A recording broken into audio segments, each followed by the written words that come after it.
Book of Ezekiel, chapter 3, verse 18.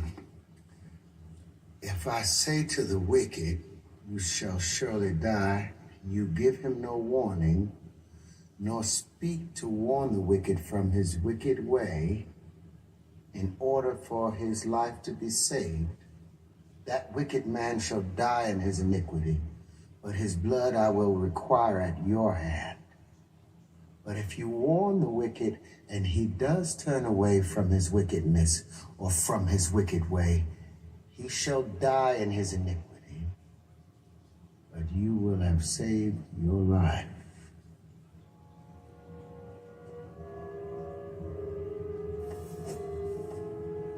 Warning always comes before destruction. Always comes before destruction. Warning always comes before destruction. Behold, the former things are come to pass, and new things do I declare. Before they spring forth, I tell you of them. And the third angel followed them, saying with a loud voice, If any man worship the beast and his image, and receive his mark in his forehead or in his hand, the same shall drink of the wine of the wrath of God, which is poured out without mixture into the cup of his indignation, and he shall be tormented with fire and brimstone in the presence of the holy angels and in the presence of the Lamb. And the smoke of their torment ascendeth up for ever and ever, and they have no rest day nor night, who worship the beast and his image, and whosoever receiveth the mark of his name. Here is the patience of the saints. The future is here. Using only my hand to pay for the groceries.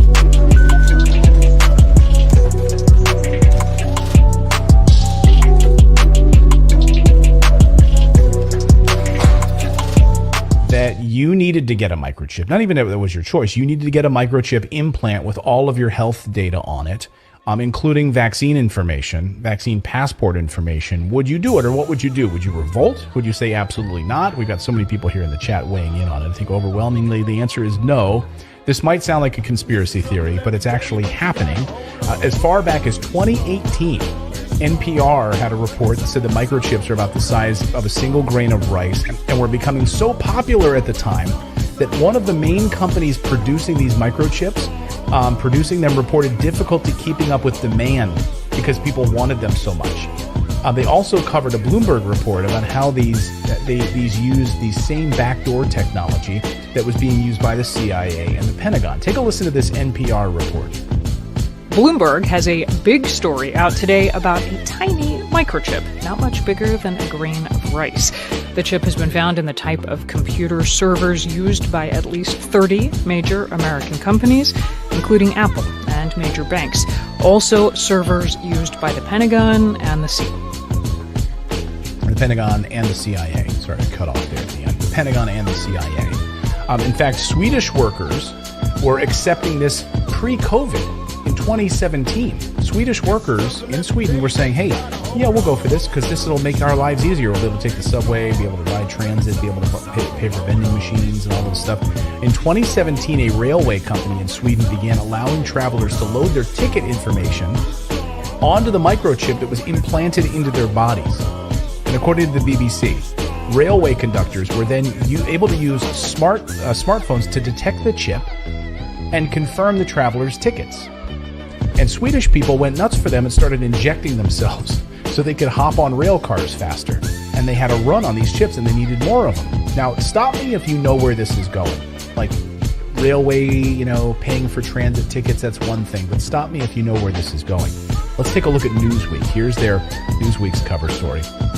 People get microchips implanted that include vaccine records amid new COVID restrictions. Now, at the time we did this story at the turn of the year, when people were saying, yeah, we want to have easier access to these vaccine passports, so we're going to inject them into our hands so that we can walk around, we can take flights easier, and it's going to be so much easier. And the wider trend of inserting the under-the-skin microchips contain personal information has developed over the past few years, gaining popularity in Sweden. People there began using the chips to gain access to their homes, offices, gyms, without any use of their handheld keys. So here is NBC News covering this story in Sweden on these microchips. Watch. ¿Qué onda, gente? Yo tenía rato queriendo grabar este video y ya tenía rato sin subir videos sobre los chips que tengo implantados en mi mano, ya que muchos me preguntan los usos que le doy. Y pues para que vean cómo es mi día a día con los chips y cómo los utilizo, la practicidad que tiene el hecho de tener implantado un chip, hoy les voy a mostrar dos ejemplos de los usos que le doy. Principalmente este que es de pagar con terminales de este tipo, que son para pagos sin contacto. De esta manera pago. Esto que se ilumina es el chip que tengo implantado y es el que me permite hacer pagos por medio de terminal. Y el otro, que prácticamente es mi favorito. Mi favorito es poder acceder a mi negocio solo leyendo el chip de esta mano. Chips that make everything, from cars to household appliances to medical devices, that now are making them more expensive, and when we bring them back, the prices will go down. Very important to our people. The microchip is an American original. We used to lead the world in this technology, and it's time that we lead the way once again. We've also made the largest down payment in scientific research in decades, the kind we'd seen after World War II, that unleashed half a century of prosperity. We'll cultivate the tech hubs of tomorrow to spur new innovations and new discoveries to create countless new jobs right here at home. It's a game changer for so many places in America and for states like mine. Places like Albany and Syracuse and Rochester and Buffalo, where Mr. Aviv is from, you'll hear from him in Long Island, have long had the work. So most of y'all already know this. I couldn't help but note your pain. My pain? It runs deep. I work overnight, so I got off in the morning, and I always take the same routine to go home. But this time I didn't take the same routine. Something told me to switch it. So I switched the routine and went a different way. And I came across this Capital One bank that had just been put, at on this block. It was like, been there for like 4 years. So long story short, they closed it because it had a letter in the door. It was like this location is closed. And I was like, well, damn, they just put that joint there. And I found that kind of funny. I also find funny is you can't draw a lot of money out the bank no more. They're going to question you like, why do you need the money? What are you going to do with the money? To me, that's a red flag all the way around, because that's your money. You earned that. I said it before and I'll say this again. Once digital currency is fully in place, I'm talking about fully in place. See, it's different than a Bitcoin. See, Bitcoin is not the Fed now digital currency. Bitcoin is peer-to-peer, so it's easy. It's no middleman. There's no central bank involved. This one is different. So just like the money rotates with this fiat paper, it's going to rotate with this digital money. But the thing is, nobody can draw no money out because it's digital. What you going to do? It ain't going to be no need for banks after a while because everything is digital. It's just on the screen like everything else is on the screen. So how are people really gonna?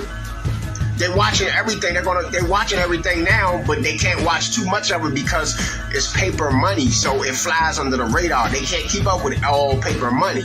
You just can't, because you got money over here, money over there, money over there, money over here. So they really can't keep up. Once this goes digital, nobody can get away with nothing. They might even question why you spending your money in these certain places. It might even be questioned. And then always remember this. He who owns is he who controls. So they're basically taking ownership away from us. We got this much leeway left. But once this digital currency is in full effect, we have no more control. That's it. The only control you're going to have is your own thoughts. And they trying to get that too, but that's another story. Once digital currency goes digital fully, that's a wrap. That's it. Nobody can do anything. The under market, all the black market, all that, that's gone. That's out the door. You think things are rough now? Wait till that really hits. Nobody gonna be able to make a move nowhere like that. People really gonna go off. Like, people don't understand what's coming, man. They don't understand it.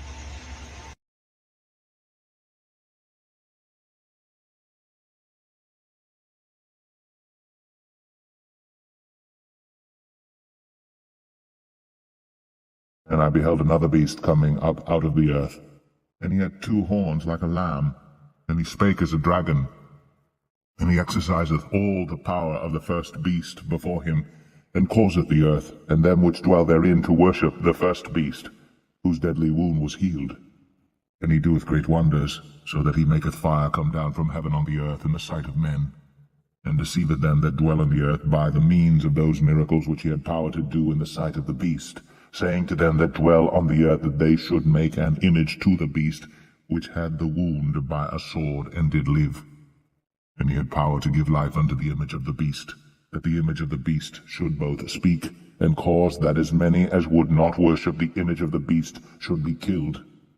And he causeth all, both small and great, rich and poor, free and bond, to receive a mark in their right hand, or in their foreheads, and that no man might buy or sell, save he that had the mark, or the name of the beast, or the number of his name.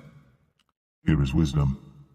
Let him that hath understanding count the number of the beast, for it is the number of a man, and his number is 666.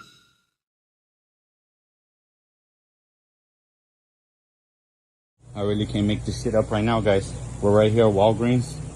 Look at it. Wave to speak. Voice assistant coming soon.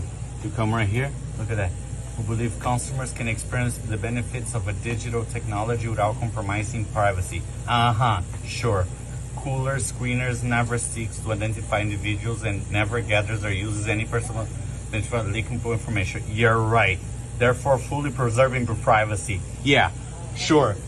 Why is that scanning me right now? Why is this scanning me? Why is it blue?